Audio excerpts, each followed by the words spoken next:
ఆంధ్రప్రదేశ్, తెలంగాణ రాష్ట్రాలకు వరప్రదాయనగా ఉన్నటువంటి శ్రీశైలం డ్యాం భద్రతకి పెను ముప్పు పొంచి ఉందని నిపుణుల కమిటీ తీవ్ర ఆందోళన వ్యక్తం చేసింది. డ్యాం దిగువ ప్రాంతంలో ఫ్లంజ్ పూల్లో 35 నుంచి 45 మీటర్ల గొయ్యి ఏర్పడింది. అంటే దాదాపు 100 అడుగుల పైగా అతి భారీ గొయ్యి ఏర్పడింది. శ్రీశైలం ఆనకట్ట భవిష్యత్తు ప్రశ్నార్థకంగా మారిందని నిపుణులు హెచ్చరించారు. ఈ ఏడాది జూన్లో ఆంధ్రప్రదేశ్ ప్రభుత్వం నియమించిన నిపుణుల కమిటీ తాజాగా నిర్వహించిన అండర్ వాటర్ స్క్రీనింగ్ ద్వారా ఈ విషయాన్ని వెల్లడించారు. డ్యామ్ నుంచి విడుదలయ్యే నీటి ప్రవాహ వేగానికి ప్లంజ్ పూల్లో 35 నుంచి 45 మీటర్ల లోతైన అతి భారీ గొయ్యి ఏర్పడిందని, డ్యామ్ అప్రాన్ అంటే కాంక్రీట్ పునాది 15 మీటర్ల తర్వాత మొదలైన ఈ గొయ్యి సుమారు 150 మీటర్ల వరకు విస్తరించింది.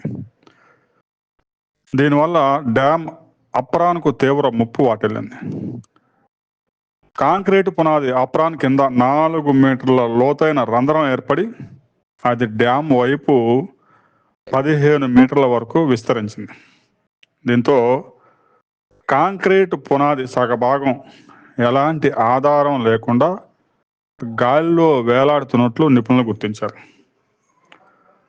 నీటిలోకి డ్రోన్స్ కెమెరాలు పంపించడం ద్వారా విజువల్స్ రికార్డ్ చేసి నిపుణులు ఈ విషయాలను తేల్చారు. డ్యామ్ పునాదుల కంటే ఎక్కువ లోతులో ఈ గొయ్యి ఉండడం అత్యంత ఆందోళనకరం. 2018లో నేషనల్ ఇన్స్టిట్యూట్ ఆఫ్ ఓషనోగ్రఫీ అధ్యయనంలో కూడా గొయ్యి లోతు 32 మీటర్లు ఉందని తేల్చారు. ఇప్పుడు అది 45 మీటర్లకు పెరిగింది. ఏదైతే కాంక్రీట్ పునాది ఉందో అప్రాన్ రక్షణ కోసం ఏర్పాటు చేసిన 62 స్టీల్ సిలిండర్లలో చాలా వరకు దెబ్బతినిపోయాయని నిపుణులు గుర్తించారు. 5 సిలిండర్లు ఇప్పటికే వరదల్లో కొట్టుకుపోయాయి.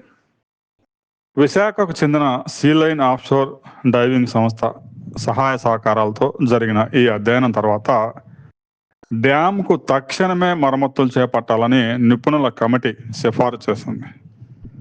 తెలంగాణ, ఏపీ ప్రభుత్వాలు వెంటనే జోక్యం చేసుకొని వెంటనే పనులు కనుక చేపట్టకపోతే శ్రీశైలం డ్యామ్ భవిష్యత్తు అత్యంత ప్రమాదంలో పడే అవకాశం ఉందని రైతు సంఘాల నేతలు ఆందోళన వ్యక్తం చేస్తున్నారు.